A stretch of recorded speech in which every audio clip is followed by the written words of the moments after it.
ETV Bharat news ടൈമിലേക്ക് സ്വാഗതം. തൃപ്പൂണിത്തുറ തിരഞ്ഞെടുപ്പ് കേസിൽ M. സ്വരാജിന് തിരിച്ചടി. കെ. ബാബുവിനെ MLA സ്ഥാനത്ത് തുടരാമെന്ന് ഹൈക്കോടതി. വിധിയിൽ സന്തോഷമെന്ന് ബാബു. വിചിത്രമായ വിധിയെന്ന് സ്വരാജ്. കെ. ബാബുവിന് അനുകൂലമായ ഹൈക്കോടതി വിധി UDF-നെ അപഹസിക്കാൻ ശ്രമിച്ചവരുടെ മുഖത്തേറ്റ അടിയെന്ന VD സതീശൻ. വിധി ജനാധിപത്യത്തിന്റെ വിജയമെന്നും പ്രതിപക്ഷ നേതാവ്.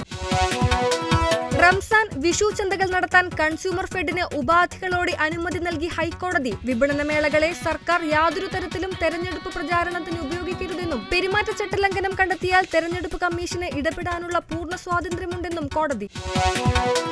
അനിൽ ആന്റണിയുടേത് വിവരദോഷമെന്നും ജീവിതത്തിൽ ഇന്നുവരെ ദല്ലാൽ നന്ദകുമാറിനെ കണ്ടിട്ടില്ലെന്നും ആന്റോ ആന്റണി. വിവാദത്തിൽപ്പെടുമ്പോൾ ആരുടെയെങ്കിലും പേരിൽ ചാരി രക്ഷപ്പെടാനുള്ള ശ്രമമാണ് അനിൽ ആന്റണിയുടേതെന്നും ആന്റോ.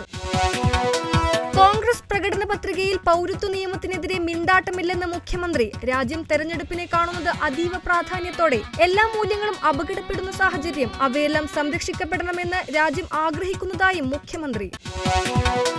സുൽത്താൻ ബത്തേരിയുടെ പേരുമാറ്റി ഗണപതി വട്ടം എന്നാക്കുമെന്നതിൽ ഉറച്ചു നിൽക്കുന്നതായി കെ. സുരേന്ദ്രൻ. അക്രമിയായ ഒരാളുടെ പേരിൽ ഇത്ര നല്ലൊരു സ്ഥലം അറിയപ്പെടുന്നത് എന്തിനാണെന്ന ചോദ്യമാണ് താൻ ചോദിച്ചതെന്നും സുരേന്ദ്രൻ.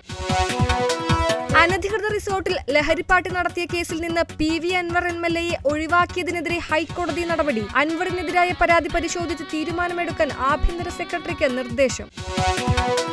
റിയാസ് മൗലവി വധക്കേസ് വിധി പറഞ്ഞ ജഡ്ജിക്ക് സ്ഥലം മാറ്റം. സ്ഥലം മാറ്റത്തിന് വിധിയുമായി ബന്ധമില്ലെന്ന് സൂചന. വിധി പറയും മുൻപ് തന്നെ ജഡ്ജി സ്ഥലം മാറ്റത്തിന് അപേക്ഷിച്ചിരുന്നതായും വിവരം.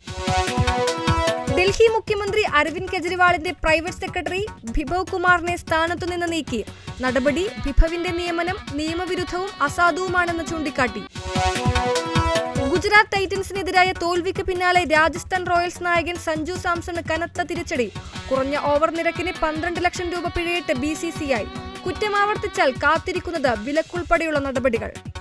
കൂടുതൽ വാർത്തകൾക്കും വിവരങ്ങൾക്കും ETVbharat.com സന്ദർശിക്കുക.